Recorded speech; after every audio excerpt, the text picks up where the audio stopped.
through this particular program. So today what I wanted to do was talk a little bit about what I'm seeing in terms of the future of the workforce. I think we have a good mix of individuals in the audience. I'm assuming there's many mentees. There's individuals who are looking for roles.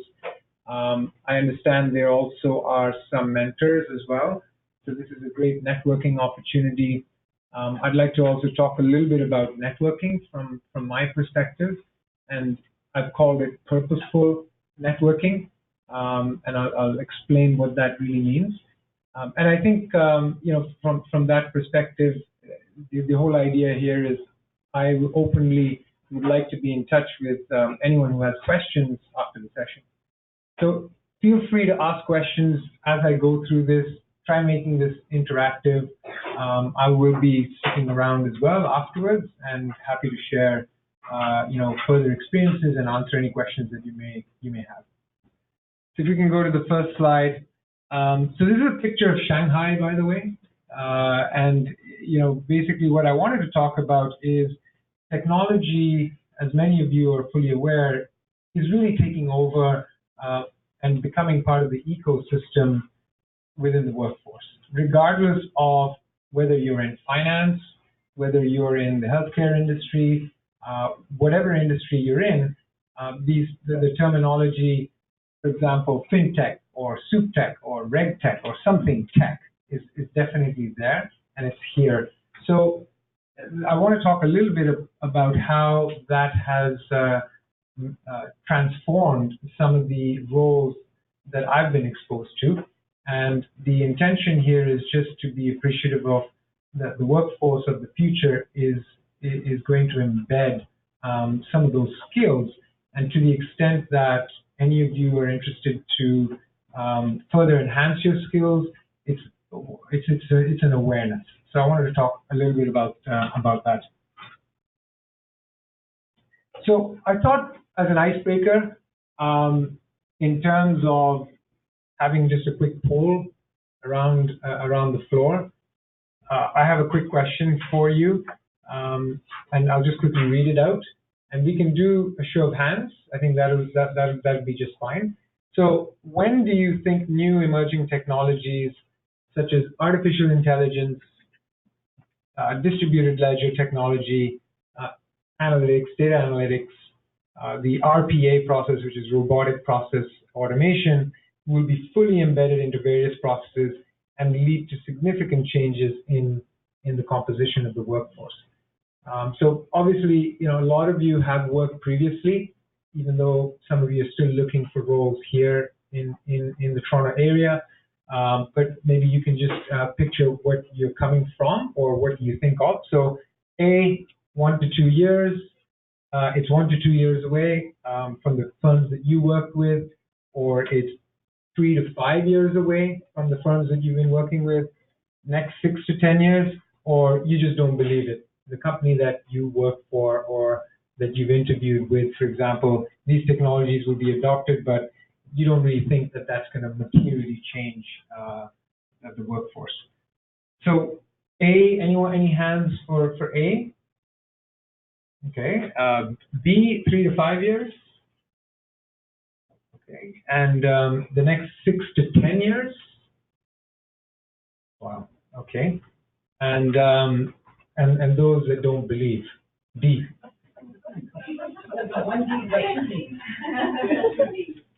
So I think it sounds like it was somewhere between A and B. I saw probably one more hand in the B section, which is interesting. Which, from my perspective, I think that sounds about right. I think it's interesting. We had a talk the other day with the Chief Analytics Officer of CIBC, and he's doing a lot of work in this particular space. And really, he's hiring data analysts, data scientists, individuals who are very much in this space. And he himself acknowledged that, particularly in the Canadian market, in the Canadian companies, there's a lot of talk about these buzzwords, AI and machine learning and predictive analytics, etc. But he doesn't quite believe that it's in the DNA. So I think that 3 to 5 years is not a bad guess if you were guessing. And the idea here is that there's a lot of talk about it, there's a lot of investment going on, but whether either individuals or corporations are signing the check to take it full blown, I think is yet to be seen. And I see that also globally. I work for Citibank, which is a global bank, and we do a lot of work globally. And I would sort of say that we're in that space as well, depending on which area, but generally, and at least 2 to 3 years is sort of where it is. So let's go to the next slide, please. So again, we've heard this, and this is sort of what I was talking about. We've heard these terms: digitization, AI, electronification. The next question that I had was, so where on the spectrum would you place digitization and automation for your respective organization? So that's sort of what I feel is where we're at. I would also say, through some of my interactions with individuals across different industries, so whether it's healthcare, whether it's even within the manufacturing industries, it's the same. I think a couple of things. Data privacy, that seems to be a big question. People are very sensitive to data privacy, their own privacy. And there's a question mark around how much digitization can we or can we not do. So that's another concern. Is that going to be regulated? Is data governance, is that going to be a regulated asset class almost? So that's another piece to think about as you start looking at the types of roles that are out there. The next slide, please. So automation in the roles that I've seen being advertised in my company, it does vary across different categories. I will come to a slide and I'll talk a little bit about some of the automation and how it's been automated, but I don't think it's homogeneous. And what I mean by that is there's certain jobs that the human element, you can't just automate. I mean, if I just make something up here, a nurse, for instance, who's catering to someone who's just had a surgery. I think at the end of the day, that human connection between asking the patient, how are you feeling? Is there pain? I think robots are some ways away to do that. So I think the reality is that that human aspect, that human relationship aspect, that's going to stay. There's only going to be certain components. And even if you ask some of the smartest data scientists out there, they will also tell you that they're many, many, many, many years away from the cognitive space, the human interaction space, the trust building space. And in my opinion, I think that is always going to stay. So those type of roles, whether they're client facing, will always need that human element. And I think that in my opinion, will be a mix towards the future of the workforce as well. The day-to-day nature of work could change as intelligent machines become fixtures in the workplace. Look, that's reality. I think the manual, if I take a bank and I take a bank teller, I think the reality is that potentially is going to be automated away, if not already. In many of the global banks, they're using analytics, they're using AI. You call a call center, you get, I think many of you have experienced this. You get routed to an automated machine, a voice that says, look, okay, if you want, to look at your balance, you press 1. If you want to, speak to a representative, you press 2. And sometimes 50%, you get routed to the wrong, the wrong person, the wrong area. You start all over again. There's inefficiencies in that process. I think a lot of that will get automated away in the future. So those type of roles, not that they don't exist, I think from speaking at least to my colleagues in the Canadian banks, I find that those type of roles, if I'm sort of to look at the workforce of the future, perhaps are going to be phased out for the most part in the future. A challenge in the automation age will be connecting the millions of displaced workers to new growing jobs. So I think this is important. I think this is where one of the things that I've been doing with the Rotman School, which is the business school at the University of Toronto, is taking a look to see what are upcoming training programs for existing candidates, for new immigrants coming into Canada that would help enhance their skills in this particular space. So automation, and I'll be honest, I've never taken a computer science course in my life.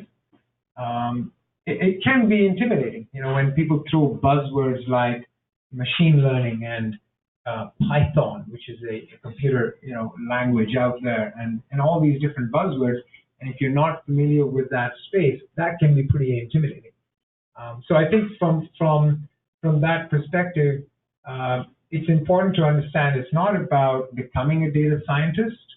It's becoming aware of the fact that computers are here to streamline, the actual roles, and you becoming comfortable not only with the technology, but I think with data in general. If I go back 20, 25 years in banking, the biggest problem is not that banking, we didn't have data, but it was costly. It took a computer, which would be in a room like this, and it will take a lot of money to actually process a lot of data. That today happens in not only seconds, but milliseconds. And the cost of processing that has gone down significantly, which means that access to data is readily available. I think for those of you who have kids, I have a 5-year-old, and she knows how to work that iPad better than I do. There's a lot of data. And I think because of that, being comfortable with data is another attribute that I would say is very much going to be part of the ecosystem of the future of the workforce. So it's not that you have to go and get, a course in learning a programming language per se. You don't have to be an expert at it, but you do need to have some skills around, data analysis. And I think even investing in that, there's lots and tons of courses online. Some of them are free that you can go and explore. But becoming comfortable with data analytics as a whole, I think is a very smart thing to do. And that's, I think where the education system is also focused on. I mean, I can tell you just speaking to Rotman earlier today, is that the Rotman School is doing a lot of work. So if any of you are interested, go and look them up as well on the websites in terms of some of the courses available. I know Queen's University does a lot of work in that space, and I understand Laurier is also looking at that. And that, again, that's probably a very small random sample. There's probably tons of more information out there. And online, it's universal. The MITs are doing it. You name it. Oxford is doing it. The LSE is doing it. I did one from Yale. So I think that there's a lot of information out there for you. And then the future of hierarchy. So I just want to spend a minute on this. What I mean by that is, and this is interesting, about 4 or 5 months ago, I chaired a panel discussion with professionals in the financial services industry in Asia. We had actually, so some of you might have heard of Manulife. It's a life insurance company. So I'd invited the global head of talent and diversity from Toronto. She'd relocated to Hong Kong. And one of the things that we're hearing is this whole concept of titles. Whether you're a managing director, whether you're a director, the span of control. So there is this school of thought that they're moving away from that. Also, traditionally, the human resource function. Again, going back to automation, technology, how much of that can be automated? That also came into the discussion. So the point here that I wanted to make is that some of the traditional ways of thinking about the boss, if you will, and the subordinate relationship is also changing. And I'll talk a little bit about my research that I'm doing for my doctorate program, which is looking at the younger generation and how they bring different characteristics to the workplace. In other words, how they think about the boss to subordinate relationship is very different from, say, someone like myself, who's a Gen X, or the older generation. And that's important because, this generation, they're coming in a large number. It's not a small number. And I'll get to that. The next slide, please. So I won't spend too much time here, but I thought I'll share a case study whereby this is something that we have been working on not only within Citibank, but also in the finance industry. And here's an example of where we've automated away a job or a series of jobs. And there's an example of, in the past, we had, let's say, 3 analysts who were in a department and actually performing this function, and how technology has actually automated away. So this term RPA, robotic process automation, just by definition, it refers to automation which interacts with, a certain centric process through a user interface, if you will. So think of it as a front end on a computer where, the client will come in and request for a particular service, and it's all done without the need of contacting a human being. So you can, the user can actually do it on their own desktop. And what, basically the idea here is that the process automation, so the process has very few to no variations. So this is just definitions I just wanted to throw out to you. And these are taught to perform process using certain rules that you put in. So those are the early days of automation. You put in a rule, these are the parameters, you put data through that, and then it spits out a certain automated output, if you will. So those are, those are the sort of early days of automation. Then we've sort of moved on to what I call autonomics, or a lot of the literature says machine learning. So that's where it becomes a little more multiple variations as opposed to kind of a linear variation. And then we started looking at cognitive decisions. Cognitive meaning the human behavior aspect. How can you actually sort of predict some of that? That's coming into a lot of the roles today as well. But again, as you can imagine, if once you start automating that, other jobs are being displaced. So, someone who had to make a decision as a human being, if you have a machine doing that, that's now going to be automated away. So again, learns by applying algorithms to data that flows real time. So there's a lot of algorithmic trading. So, different strategies where you automate. And again, some of those jobs are going away. So where are we today? We're in this sort of cognitive artificial intelligence phase, which is the last one. And again, this is really a random, non-standardized data, and it's complex with high level of human intervention. And then the data is multiple places and it's unstructured, and there are various rules. So that's kind of where the space is today. But like I said earlier, I think we're still far away from that example I gave you about the nurse.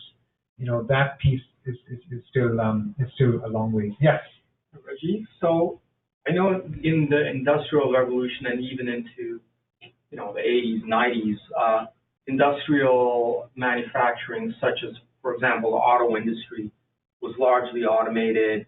Assembly line workers replaced by robots that do the welding, painting, everything.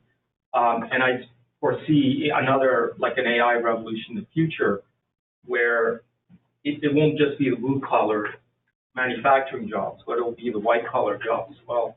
And I think it was Kai-Fu Lee who said that recently, in 15 years, 40% of white-collar jobs will disappear also to automation. So I can foresee that, like, that last phase is rapidly gaining acceptance. For example, in the legal profession, a lot of research is done on case law, of finding the relevant statutes, things like that. but those are all things like a cognitive AI system can do automatically. It can say, here's the case, here are the facts, here's the applicable case law with similar facts, here are the applicable statutes, and put a legal defense or a case together, just like a lawyer would. And you can find that in accounting, legal, finance, many areas. So what do you think about that prediction? I bang on. I think you hit it on the nail. I think, when you let's look at legal in itself, one of the things that from an investment banking perspective, particularly after, if I can use that as an example, after the global crisis, banks were then, it was the bad word essentially. So margins were being squeezed, and at the end of the day, the only way that we could differentiate ourselves is by looking at the customer experience. So there's this big focus around client experience, which is how quickly, if I'm an institutional client, an asset manager, and I want to do business with a TD bank, how quickly can I onboard? Because if you're going to take some time, guess what? I'm going to CIBC, or I'm going to go to RBC, etc. So to your point, the type of products, at least in the capital market space, you do need legal documents, bilateral documents that need to be in place. So one of the big pushes has been around what we call two-day onboarding, or 24 or 48 hours onboarding. And that's what we've done, is we've actually partnered with some fintech companies and used AI and said, based on certain rules, how can we quickly, without the need of a legal negotiator, spit out the first draft of a legal doc to the counterparty. And that's been, long story short, that we've seen materially as an industry that has been automated, and the need for 3, 4, 5 legal staff is no longer needed to do just that. And I can give you many, many examples just within capital markets where we've been picking at those type of examples. I think one of the things, however, having said that, going back to what I was saying earlier, is when a fintech company is doing a pitch saying, look, we can do everything, I think we're some ways away from that. So in other words, I don't think we can boil the ocean. We can't solve all the issues. I think where there's been some success, and that's where I encourage you to think about the types of roles, depending on your interest, is being able to pick 1 or 2 problem statements and being able to automate it and add value. And that's kind of where we've seen the success. So I don't think, in my opinion, at least within the capital market space, it's not going to be a big bang. Like one day, you come to work and all of a sudden, so this is very much an ecosystem. I would say in Asia, one of the big things, and I'm seeing that by speaking to some of my peers in Toronto, in the Canadian banks, is the regulators are asking the market participants, like the banks, could you help us? Because we want this to happen, but we also want to make sure it's controlled. So they have what they call sandboxes, where you can safely experiment. And they invite us and they say, look, we want to do this new regulation. We want to automate it. And what do you think about the following scenario? And so I think that's encouraging. And I think that is probably coming, to the Canadian market as well. And I think what is great to see is institutions like the University of Toronto, have been granted like $100 million, I think 3-4 months ago. And the whole idea was they would like to create an innovation center.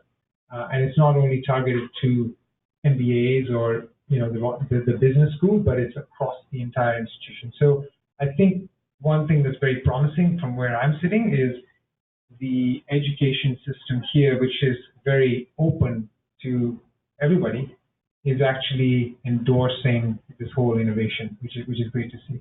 So in short, I don't think it's an overnight thing that's going to happen. I think it's already in the DNA.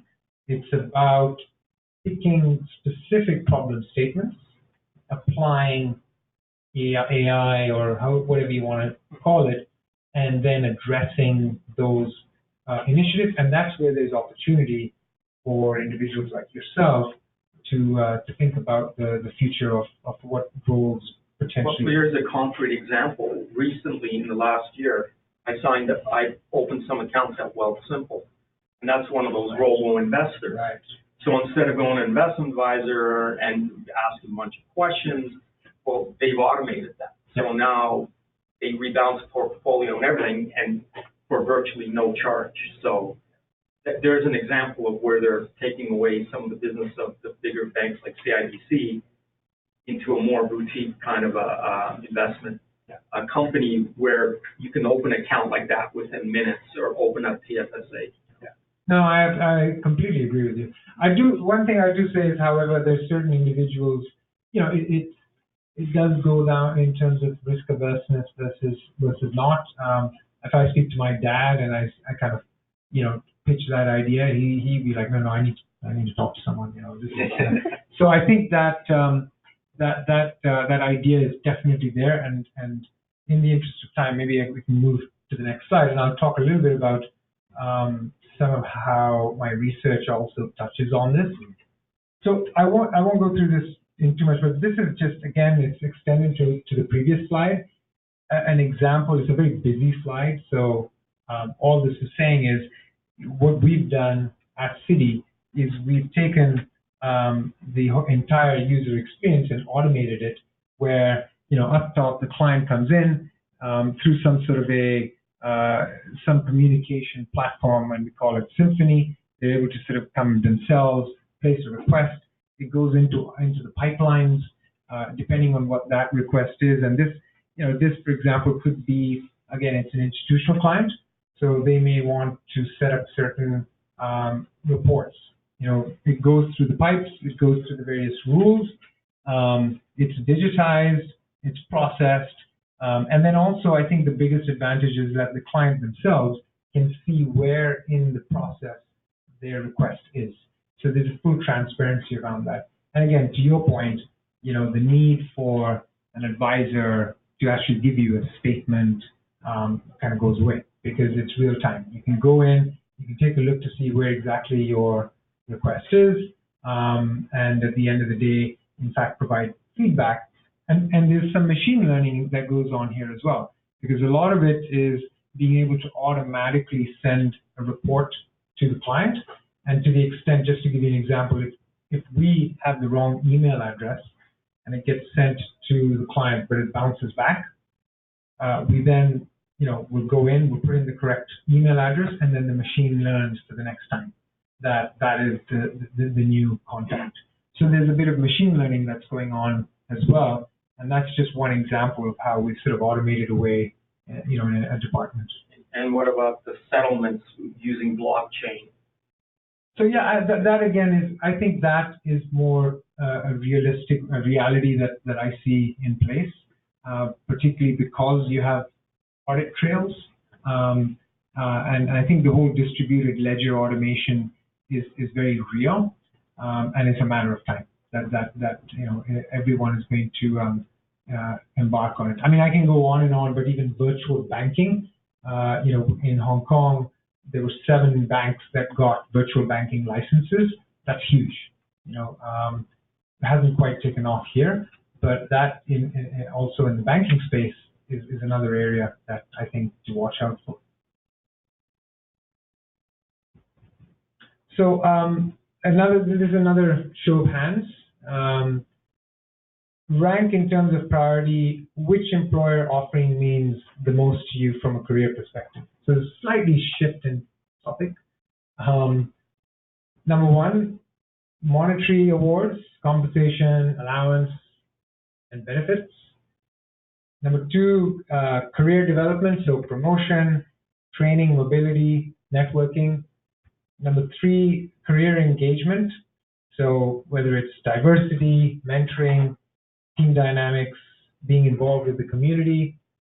Number 4, work-life balance, overall working hours, flexible schedules, leave entitlements. So for number one, monetary awards. Come on, I don't believe that. Difficult, all of them are important. There's one, all right. How about career development? Great. Career engagement. So there's a subtle difference, but okay, career engagement. And then how about work-life balance? Wow, two hands.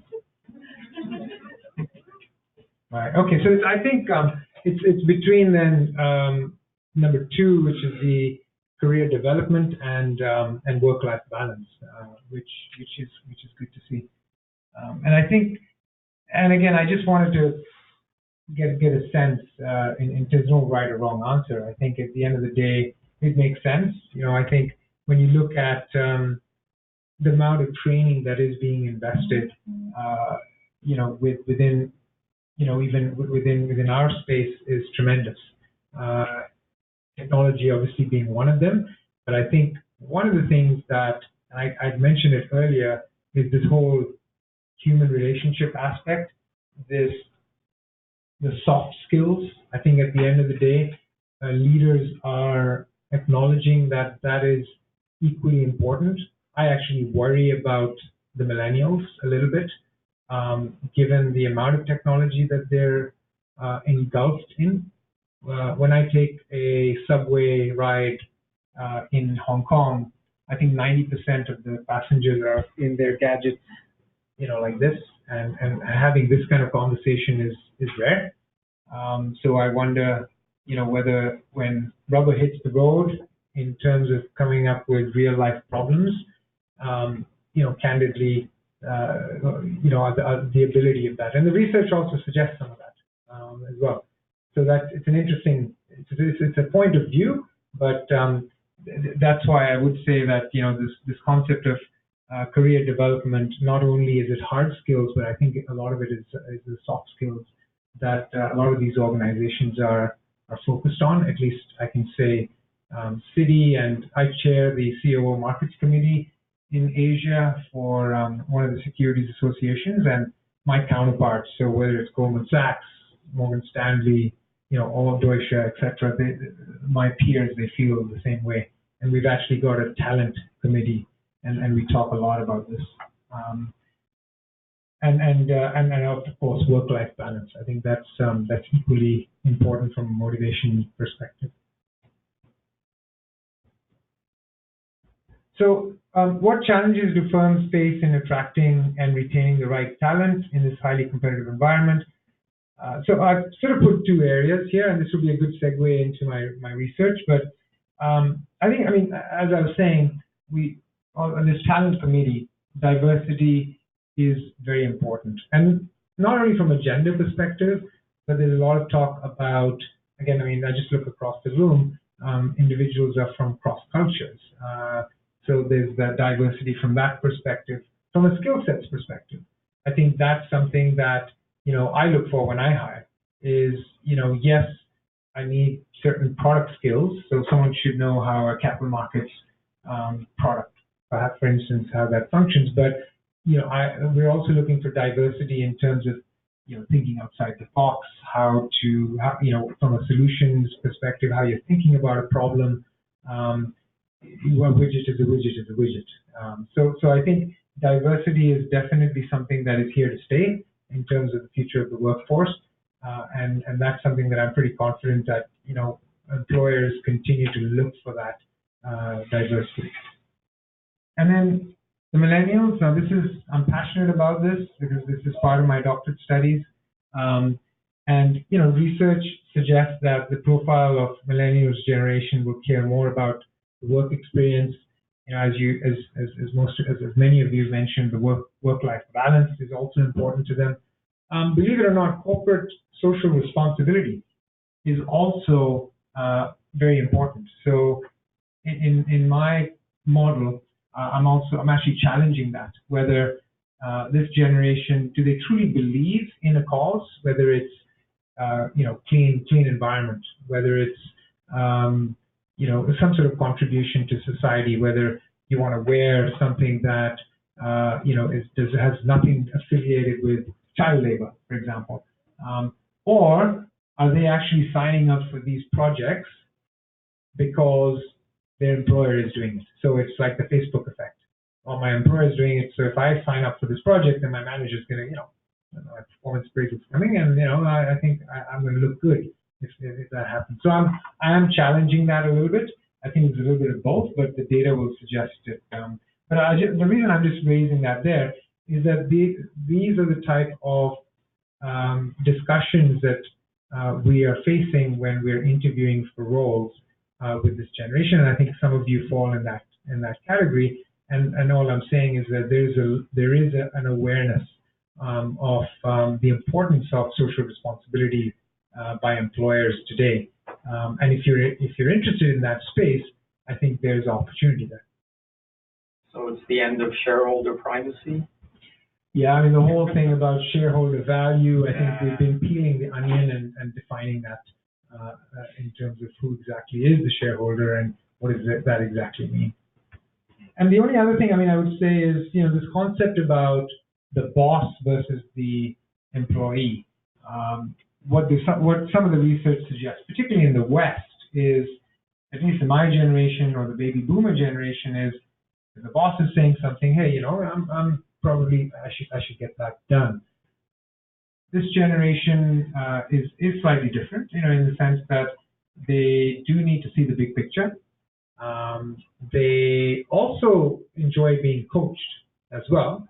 But the whole, let's say, boss-subordinate relationship is not necessarily my boss said so, but they're very comfortable in talking to your boss's boss's boss's boss if they feel that their values or what they believe in is not necessarily being addressed.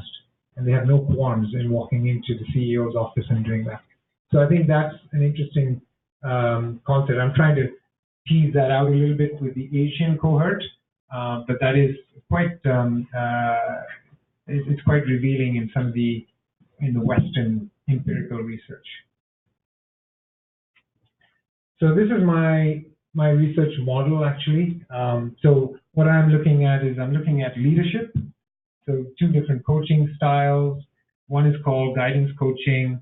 One is called facilitation coaching. All that means is guidance coaching is you're in a situation and the boss basically says, these are the 3 things that you need to do, and you get it done. Just get it done. The facilitation coaching is more, it's more like I will teach you how to fish so that tomorrow you're not going to be hungry. So I won't give you the solution, but I will navigate you through certain attributes or certain skill sets that you could leverage to be able to arrive at a solution, but you test and try it. So these are the 2 different types of coaching styles that I'm looking at, and then I'm looking at how that has an impact on employee performance. And I talked about this whole concept of social responsibility or social intrapreneurship. Social intrapreneurship is just programs within the company. Social entrepreneurship is outside. So that's the difference.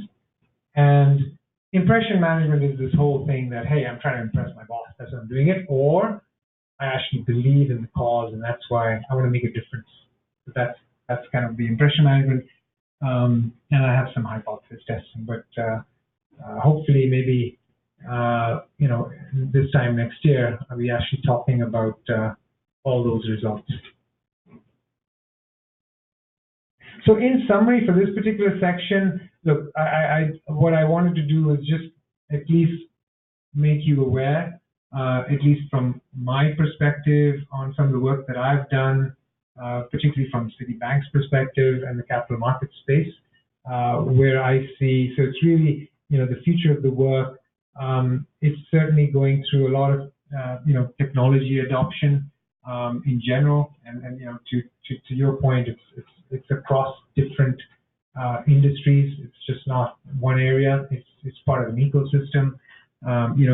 Everything is looking at being digitized. It's also this concept of not boiling the ocean, picking one or two or three key problem statements. I've used the term agile. I just want to, this is actually taken from a report out of Deloitte. Just to disclaim that it's not my work, and I'll be presenting with them next week as well on the same sort of topic. And it's transformational. I think, to your point, it's not really something I think is going to be a big bang, but it's just as you, those individuals who are looking for roles, as you think about it, I think you should think forward-looking in terms of, the next 3 to 5 years, how that role, can potentially evolve. So that's sort of in summary for this part.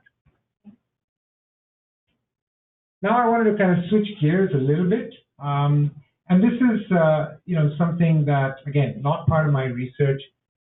I, as Shawri mentioned earlier, I've been involved with this organization since 2012. A lot of it was how do I contribute, back to society, because I was an immigrant as well back in 1989, and I came from Africa. And things were tough. Things, you didn't just, I saw my parents come through some tough times as well. So, one of the things I wanted to share is at least my journey and how I think about concepts like networking and purposeful networking, and how that has helped me, at least get and position myself for a role as I evolved through my 25 years of experience. So that was the purpose of this section, and hopefully you can take something away from that, and please ask any questions. So these are some sound bites, some facts that I was able to gather. So approximately 70 to 80% of jobs are obtained through personal networking. There is this huge hidden job market. The best jobs are really the ones advertised. So these 2 points here, what I'm saying is that typically, and I see it even in my own organization, I'll be very blunt, is there's two ways of thinking of it. Roles do get posted, there's a demand for them, but the reality is that in many instances, candidates do get identified internally, and in some cases, employers need to go through the motion in terms of advertising and demonstrating that, look, there is a role out there, but there's already a preferred candidate. So it's just that awareness that you potentially are competing against that aspect. So it's just to become aware that is true. Employers know that the best candidates are likely those referred to them by word of mouth. So the point here is, to the extent that you can network, if the individual that you're networking with has some clout in their company, is able to indirectly or directly influence the hiring manager, that's where the value add comes in. So that's something that, again, these are motherhood statements, I must admit, but it is certainly something just to be aware of. So what do I mean by purposeful networking? So know your goals. I think one thing is very important is your time, your own time is very valuable. I think at the end of the day, you need to understand, I'll be honest, I get a lot of LinkedIn emails. I get a lot of just emails, and it's like, I check your LinkedIn out, I'd love to chat with you, and I think that's fine. That's great. But I always ask the question, what exactly is it that you'd like to do? And that's what I encourage you to think about. Is I flip it on its head. Is when you're trying to reach out to individuals, I think it's important that you also understand that your time is very precious, and you can also get tagged to an individual that doesn't provide the best value add to networking.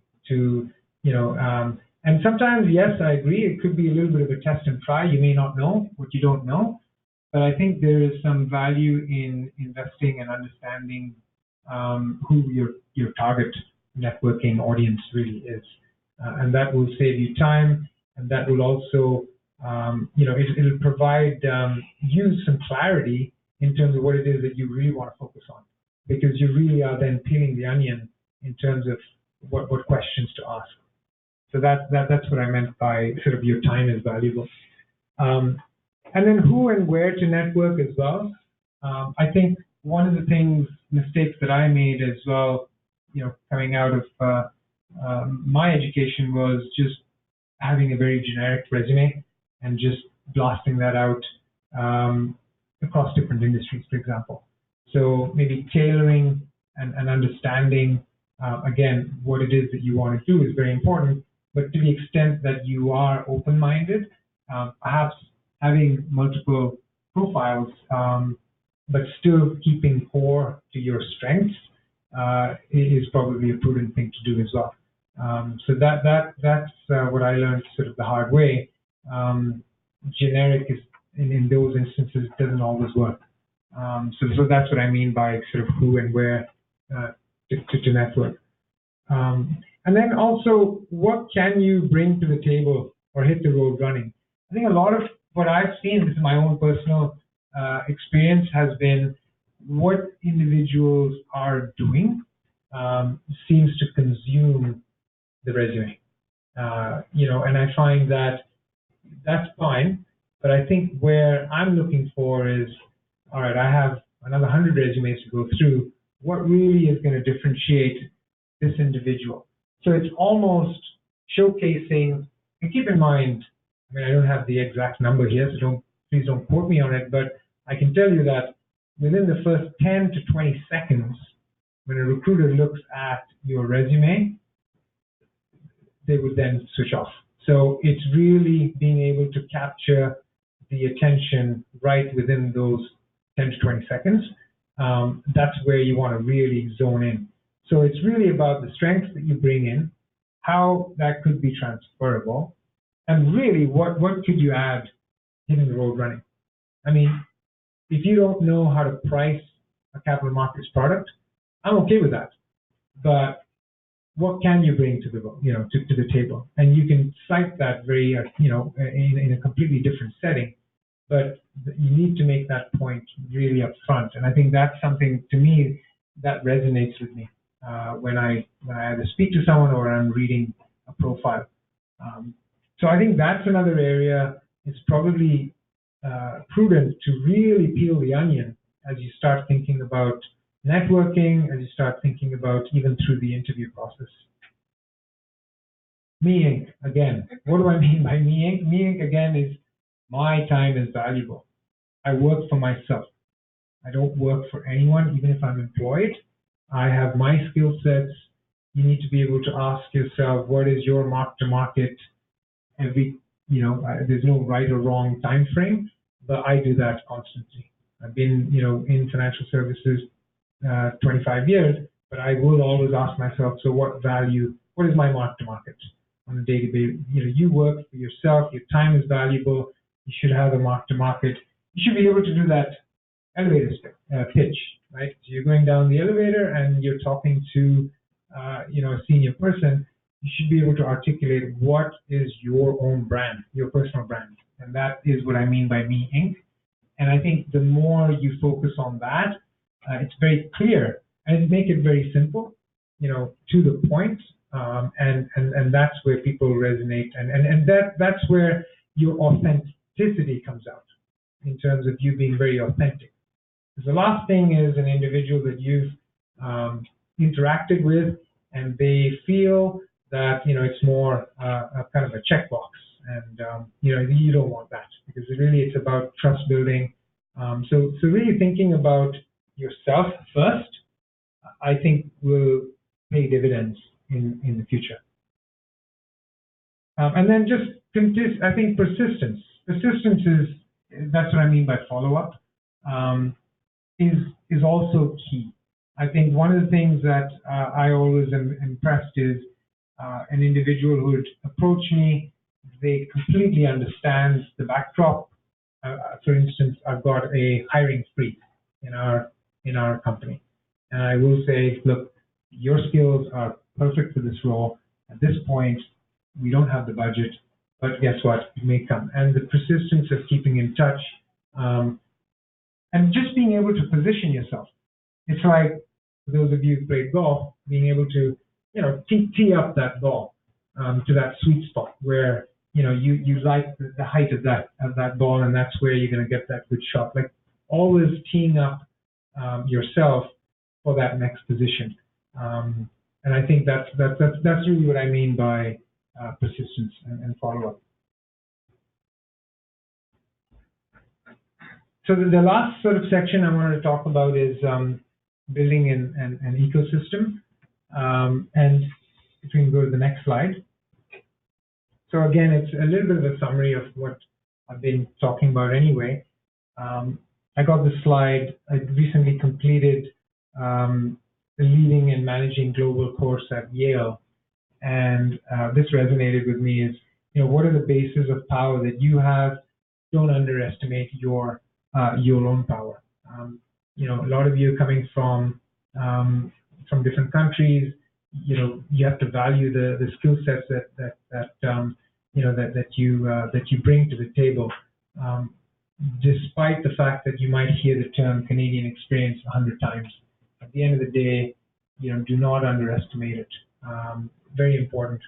Again, on the right-hand side, which level of participants have the potential power to help you with your goals? This is from the employer's perspective. I would say human behavior is to go, can I get in front of the hiring manager? Can I get in front of the most senior person? I think there's something to be said about also the junior staff. So don't underestimate the fact that this can be at all levels. That's my point. I mean, I've had instances in my early career where I've actually networked with junior people who could give you a real sense of the work culture in a much more open fashion than being able to, let's say, connect with someone a little more senior who's doing a little bit of the rah, right? So that's my point here, is that, please be open when you're connecting with people. It's not about always the hiring manager or the most senior person. It's, do think about it as, especially with the millennials, right? Like with the fact that they're very comfortable in going into the CEO's office and just having a very candid. So they'll be able to tell you not only how does it work at the ground level, but they'll also be able to articulate to you, from a strategic perspective, because potentially they're actually interacting with the C-suite. So that's what I mean by, this on the right-hand side, when you network, it has to be across different levels. So again, believing in yourself, putting yourself out there, you got, that's what I mean, taking a little bit of a risk. I always say this to my staff as well. You know your subject matter better than anyone else. You all bring skill sets to the table. So be out there, show up. Don't be afraid of asking that question that you think others may think this is not a good question.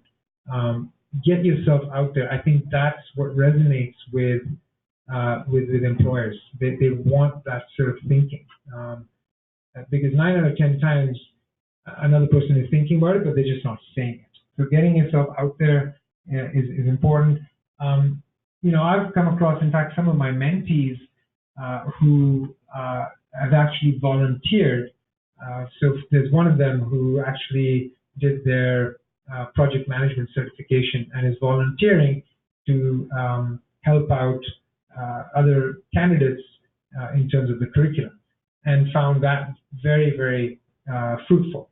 Still looking for a job, but at the end of the day, I think that's how, that's one way of networking as well. It's not necessarily going on to career websites and all, but volunteer your time. Another individual who ended up finding a job actually was volunteering their time in terms of just putting their hand up and saying, look, I will do this for free. and they did some data analytic work for one of the companies, and then they were able to connect them with another client, and they were able to find a role.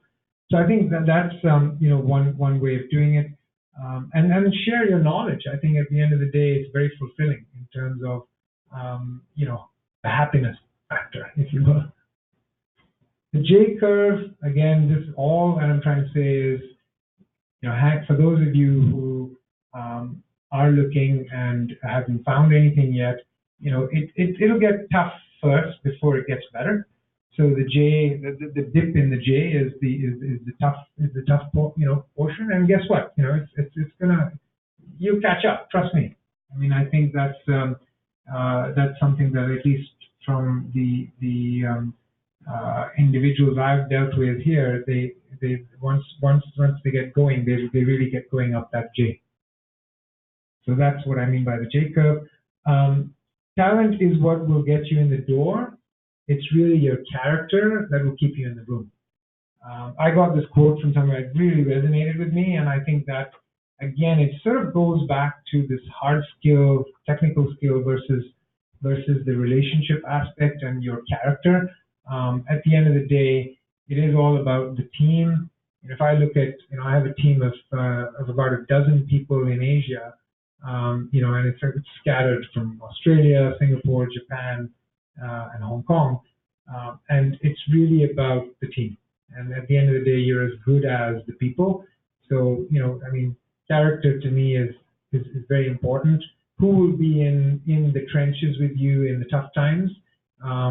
And that's, again, it's the relationship that you build with the team. But I think keeping that in mind is important. A central challenge in the automation age will be connecting millions of, again, I sort of took this again just to, just to make sure that you are aware, as part of the ecosystem, this automation is, it's not coming, we are embedded in it. And that's, the quicker that you realize that, I think the more focused you'd be in terms of looking at opportunities. And to the extent that you feel there is any gap in your skills around that, I encourage you to look at different, courses, different avenues to get exposed to it, maybe network with individuals who are in that space. They can give you, as I mentioned, I've never taken a computer science course in my life, but it's probably a good idea to, network with individuals just to understand what is AI. That's another, that's the point that I'm trying to make here. So this whole, the tips to overcome the no Canadian experience, which, many of us have come across in the past as well. I think, so during the job search, to the extent you don't have LinkedIn, I encourage you to have LinkedIn. It's certainly been a good tool for me as an employer, but even personally. And I open an invitation to all of you to connect with me on LinkedIn. Never express your desperation. Again, it's all, the me Inc. You must value yourselves. Learn about the Canadian workforce culture. Again, I think this is the whole thing about, don't worry about the levels. When you're networking, it should be across different levels. Seek out yourselves mentorship opportunities. I think there's nothing better in mentoring others. I think you learn from each other. I learned more from my mentees than I did, from previous bad or not as good mentors, which I've had in the past. So I think that's, I think I encourage you, to the extent that you have been mentees, to actually flip that and become mentors.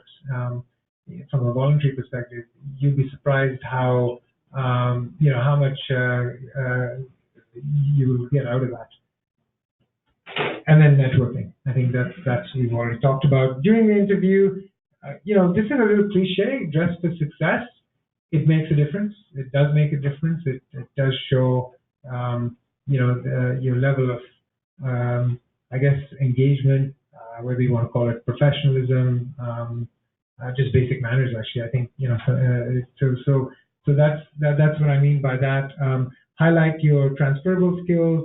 Again, I talked about this, not what you've done, but really how do you differentiate yourself. I think the hunger component is very important.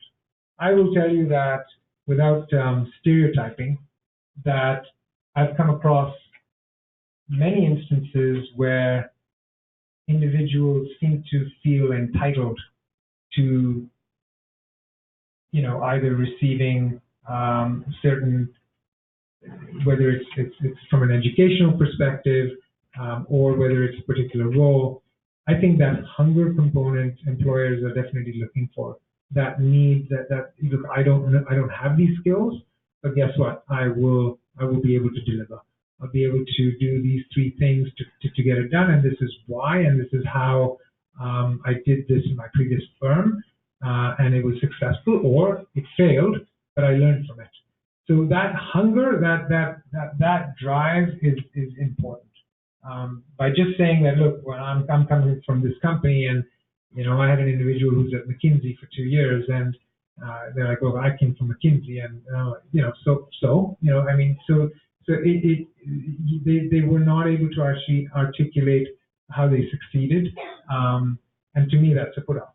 So I think that's what I mean by being able to really demonstrate your hunger as you start applying for particular roles. And then fit for purpose. I think, look, to be very blunt, I think not all organizations, from your own value perspective, may be fit for purpose for you. I would say I have a colleague of mine who was at Citibank and left, went to work for a competitor, and quickly found that culture was just not fit for purpose, and found that Citi provided that balance from a whether it's work-life balance, whether it's the whole concept of meritocracy and true meritocracy. So being able to reward based on merit, whether how true they were. So I think that's another thing that is important. Some people don't realize that right up front, but doing a little bit of research about the companies that you're applying to in terms of their, whether you want to call it mission statement, or just speaking to individuals in how they engage, how do they do team building, or how does the team operate. It's important, I think, to engulf yourself and invest some time in understanding that culture as well. And yeah, I think just, being yourself, I think at the end of the day is what works. Show up meaning like truly show up, believe in yourself. Don't just go through the motions, the check boxes. I think that's key. I call it analysis paralysis. Don't overthink things as well.